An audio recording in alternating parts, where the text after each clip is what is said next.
complicated than the last one, but it's not that complicated.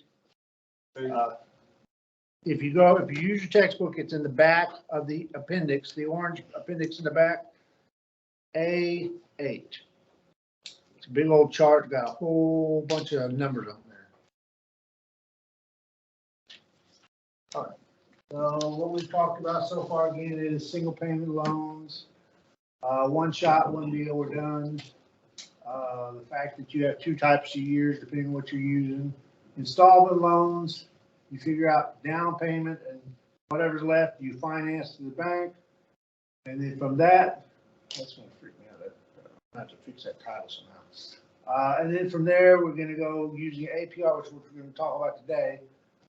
You use APR to calculate the monthly payment. And it's a chart you have. You know, there is a math formula if you want to do it. Most people don't, but it's got a chart.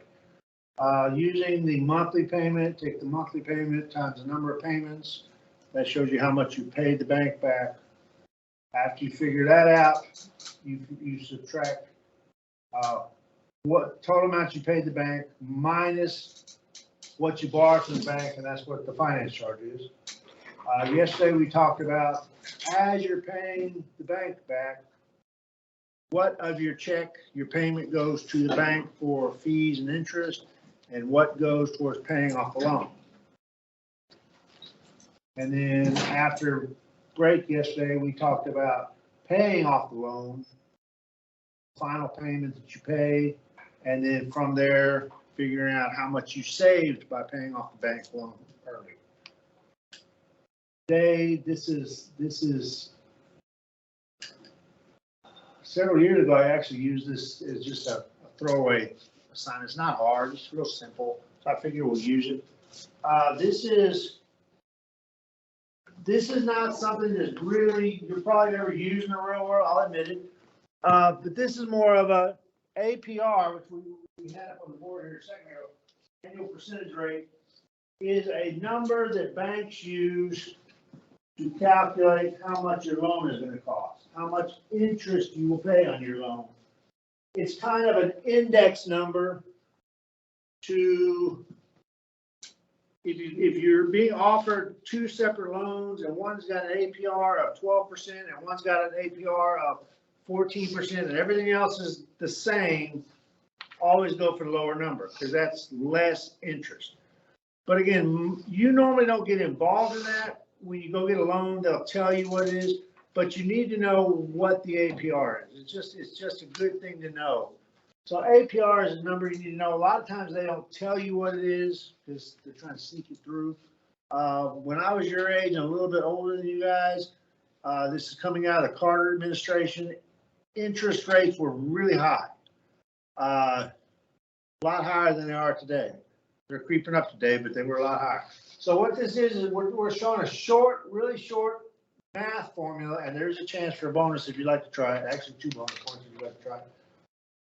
Of figuring out what the APR is. Now remember, finance charge is what I have paid the bank over and above the loan. Going back to 8.3, I think it's maybe 8, no, going back to 8.3, we had the one where we borrowed $3,200 to pay for a gazebo. And after we paid off the loan, we had paid the bank $37,20.96. So what you would do is you take what you paid the loan minus what you borrowed from the bank. The finance charge on that loan would have been $520.96. So you got to figure out the finance charge. What did I pay the bank that's more than the loan? So you take the finance charge and you divide it by what did I borrow from the bank, and then you multiply that times 100, and you're going to come up with a number. The number will be greater than 1, but it's going to be a number.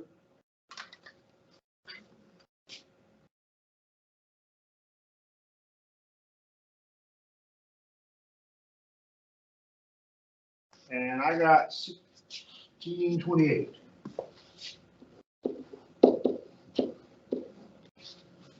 Now, the book that you have, if you've opened up to it in the back,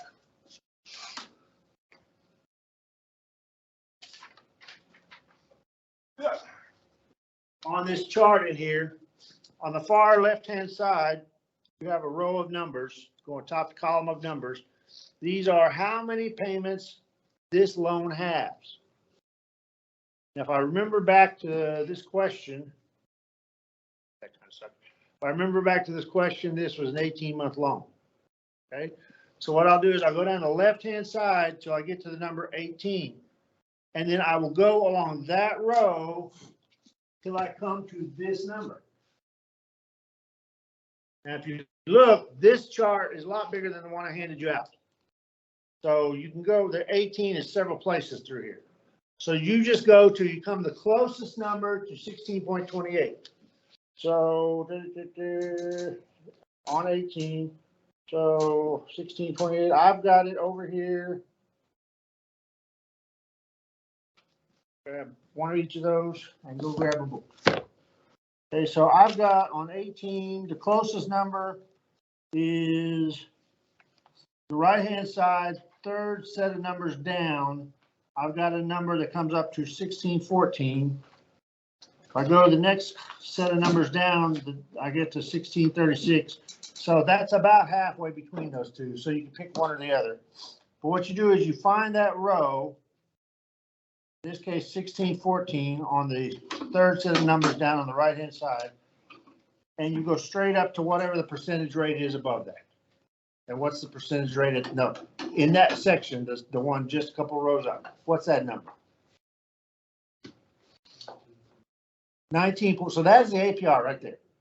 19.50 APR. That's as simple as it gets. So, looking at the question number 1, now you can write something down here, okay? So, Francesca Santorelli took a 6-month loan of $800 to buy art supplies. The finance charge was. So they give you that. So again, you take the finance charge, the formula they give you, 2464. She took an $800 loan.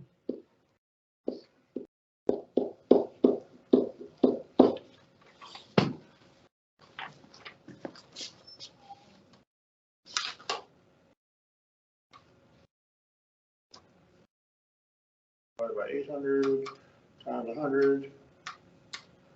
So step 1 is where it says finance charge per $100, it's going to be 3.08.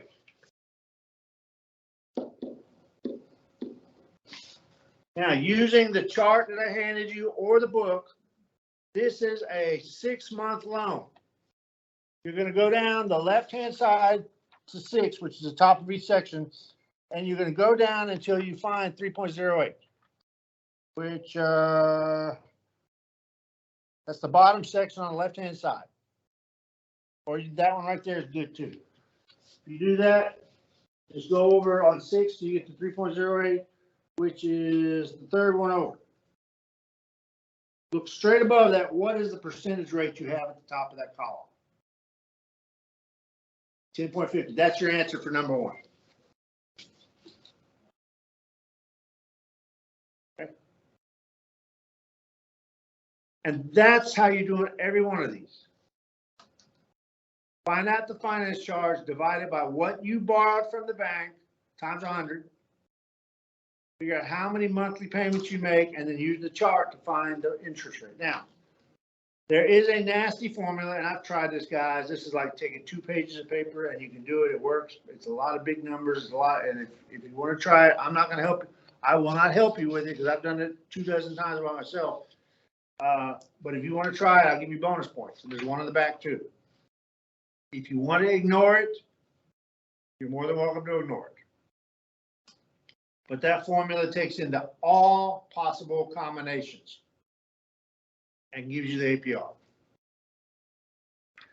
Other than number 2 and number 10, all the rest of them are as simple as we just did.